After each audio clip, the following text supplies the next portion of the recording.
नमस्कार दोस्तों। आज हम हिंदी व्याकरण के बारे में पढ़ेंगे। हमारे इस यूट्यूब चैनल पर हिंदी व्याकरण टॉपिक वाइज पढ़ाई जाएगी और कंप्लीट कोर्स करवाया जाएगा, यह सभी एग्ज़ाम के लिए उपयोगी होगी। तो चलिए शुरू करते हैं। हिंदी व्याकरण। व्याकरण शब्द का अर्थ समझते हैं। सबसे पहले हम ये किससे मिलकर बना है? ये दो प्रत्ययों से मिलकर बना है। बी प्लस आ प्लस कर्ण। इस शब्द का अर्थ है किसी चीज़ को नियम लगाकर किसी चीज़ को समझना। इसका अर्थ ये होता है। अगर हम हिंदी भाषा के बारे में बात करें तो हिंदी एक भाषा है। अगर कोई आपसे पूछे हिंदी एक भाषा है या विषय है, तो आप बताएंगे हिंदी एक भाषा है, इंग्लिश एक भाषा है, संस्कृत एक भाषा है। तो भाषा के मुख्य दो रूप हैं। भाषा के कितने रूप हैं? दो रूप होते हैं। एक होता है मौखिक और एक होता है लिखित रूप। ठीक है जी। आगे अगर देखा जाए भाषा के रूप, जो भाषा बनती कैसे है, भाषा कैसे बनती है? भाषा सबसे पहले बोली होती है, जो सबसे छोटी इकाई होती है भाषा के रूप में देखें तो भाषा कैसे बनती है? जो सबसे छोटी होती है वो बोली होती है। फिर क्षेत्रीय भाषा बनती है। फिर भाषा का मानक रूप होता है। कब होता है? जब कोई क्षेत्रीय भाषा में साहित्य लिखा जाता है तो वो बड़े स्तर पर पढ़ी जा बोली जाती है, तब भाषा का मानक रूप बन जाता है। जैसे हमारी हिंदी का मानक रूप कहाँ से आया है? खड़ी बोली से आया है। तो मानक रूप क्या हुआ? खड़ी बोली का मानक हिंदी कहते हैं खड़ी बोली को हम। आगे देखें, अगर हम सामान्य हिंदी की बात करते हैं, हम सामान्य हिंदी को ही हिंदी व्याकरण कहते हैं। इसका दूसरा नाम हुआ यानी व्याकरण। कई बार आपसे प्रश्न में पूछा जाता है भी हिंदी और हिंदी, इन दोनों में सही कौन है? जिसके सिर पे बिंदी वही है हिंदी। तो आपसे ये पूछ सकता है भी निम्न में से कौन सा शब्द सही है या हिंदी कैसे लिखते हैं? तो ये आधुनिक हिंदी है, इसलिए इसे माना जाता है। अगर हम देखें भी हिंदी को पढ़ेंगे कैसे हम, इसको वर्ण से भी शुरू किया जा सकता है, इसको पद के भेद से भी शुरू किया जा सकता है, और इसको अलंकार से भी शुरू कर सकते हैं हम। तो हम इसे वर्ण से शुरू करेंगे।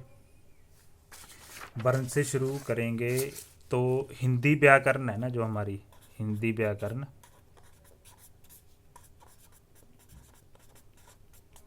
इसको चार भागों में बांटा गया है। वर्ण विभाग में,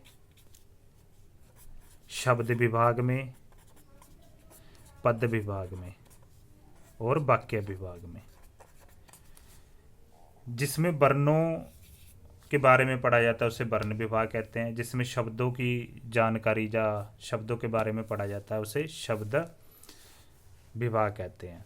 तो सबसे पहले हम पढ़ेंगे वर्ण विभाग। वर्ण विभाग देखो कैसे पढ़ते हैं हम। वर्णों के बारे में पढ़ेंगे। सबसे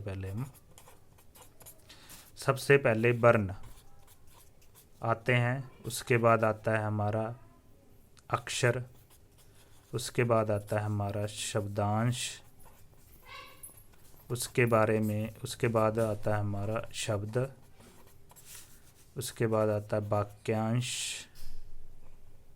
वाक्यांश, फिर आता है वाक्य। और भी काफ़ी हैं, इसको बाद में पढ़ाएंगे हम। सबसे पहले हम वर्ण। तो वर्ण को हम ध्वनि भी कहते हैं। वर्ण को हम आवाज़, यानी कि जिसकी कोई आवाज़ हो वो होती है ध्वनि और वर्ण। पहले लोग सिर्फ बोलना जानते थे, उनको लिखना नहीं आता था। तो जैसे लोग बोलते थे अ क ख, तो वो क्या थी? उनकी ध्वनि थी, आवाज़ थी। जब आवाज को लिखित रूप दे देते हैं उसे ही हम वर्ण कहते हैं, जैसे कि क ख। तो भाषा की सबसे छोटी इकाई क्या होगी? ध्वनि या आवाज। ठीक है, ये संस्कृत भाषा का शब्द है, ये फारसी भाषा का शब्द है, इसलिए इसके दो नाम हैं। अब इसको अगर हम वर्ण देखें तो वर्ण का व्यवस्थित रूप, वर्णों का व्यवस्थित रूप को हम क्या कहते हैं? वर्णमाला कहते हैं। वर्णमाला यानी कि वर्ण प्लस माला। जैसे वर्ण हो गया जी, तो वर्ण यानी कि उसकी आवाज़ कैसी है, यानी कि उसकी ध्वनि कैसी है, एक तो वो सीखेंगे। और वर्ण का मतलब होता है आकृति या प्रतीक या चिन्ह, प्रतीक या चिन्ह, यानी कि उसको लिपा पोथी कैसे करते हैं, यानी उसको जो आवाज़ है ना उसकी आकृति कैसे बनाते हैं। जिस आवाज़ की आकृति बनाई जाती है उसी को हम लिपि चिन्ह कहते हैं, यानी कि वर्ण को हम लिपि चिन्ह भी कहते हैं। लिपि चिन्ह अगर हम देखें तो लिपि के बारे में पढ़ें तो जैसे कि हिंदी में हम अ लिखते हैं, ए लिखते हैं, लेकिन इसी को हम इंग्लिश में क्या लिखते हैं? ए। और बी को ऐसे लिखते हैं हिंदी में, और बी को ऐसे लिखते हैं, यानी कि इसकी जो आकृति है ना वो अलग है और इसकी आकृति अलग है। जो इस लिपि की आकृति होती है, जैसे हिंदी की जो लिपि होती है वो देवनागरी है और रोमन लिपि इंग्लिश की है, तो इसलिए इसे मतलब लिपि के बारे में हम समझ सकते हैं, यानी कि जिस चीज़ को हम प्रतीक बनाते हैं, आकृति बनाते हैं, उसी को हम वर्ण कहते हैं। तो हम सबसे पहले इनकी आवाज़ और आकृति के बारे में जानकारी लेंगे, इसको व्यवस्थित ढंग से पढ़ेंगे। तो कैसे पढ़ेंगे? इसको लिखने का एक तरीका होता है, जब भी आप लिखो, जैसे मैं लिख रहा हूँ आप भी वैसे लिखना। वर्णमाला के बारे में पढ़ते हैं।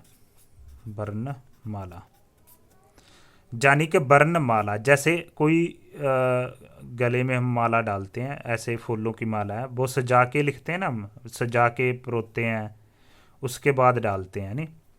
तो जे ऐसे ही है, जो वर्ण है ना इनको सजा के व्यवस्थित ढंग से लिखना है, इसलिए इसी को वर्णमाला कहते हैं। वर्णमाला में कितने वर्ण होते हैं? 52, यानी कि 52 वर्ण होते हैं। अब हम एक एक करके पढ़ेंगे। सबसे पहले वर्णमाला में आते हैं स्वर। स्वर कितने होते हैं? 11 होते हैं स्वर।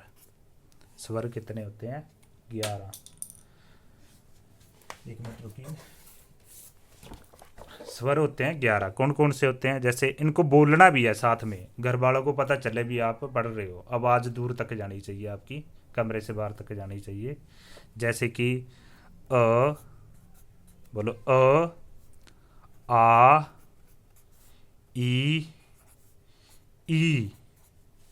ओके, जे पहली लाइन में 4 अक्षर आते हैं। दोबारा देखिए, अ, आ, ई, ऊ, री, ए, ऊ, री, ए, आए, ओ, आऊ। जे देखिए, जे होते हैं 11 आपके स्वर। दोबारा मैं उच्चारण कर देता हूँ, उनको उच्चारण सही ढंग से करना चाहिए आपको, और लिखना भी सही ढंग से चाहिए। देखिए लिखा कैसे है मैंने इसको। पहली लाइन में 4, दूसरी लाइन में 4, तीसरी लाइन में 3। देखो जे वाली लाइन भी सेम, ठीक है जी। देखो ओ, आ, ई, ऊ, री, ए, आए, ओ, आऊ। जे होते हैं आपके स्वर।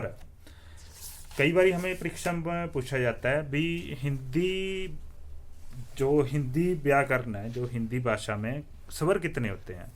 कई बार हम 13 भी देखते हैं, 11 भी देखते हैं। तो इसको जो प्रश्न की भाषा होगी ना, जो स्टेटमेंट होगी, उसको पढ़कर ही आपने उत्तर देना। जैसे अगर कोई पूछे, देखिए हिंदी में कुल कितने स्वर हैं, तो आपने बताना है 13 स्वर हैं। हिंदी में स्वरों की संख्या 11। हिंदी में स्वरों की संख्या 11।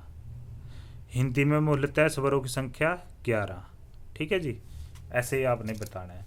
उसके बाद आता है अपना अयोग वहा। अयोग वहा, चलो अयोग वहा दो होते हैं, अंग्य अह। दोबारा सुनिए, उच्चारण कीजिए साथ में, अंग्य अह।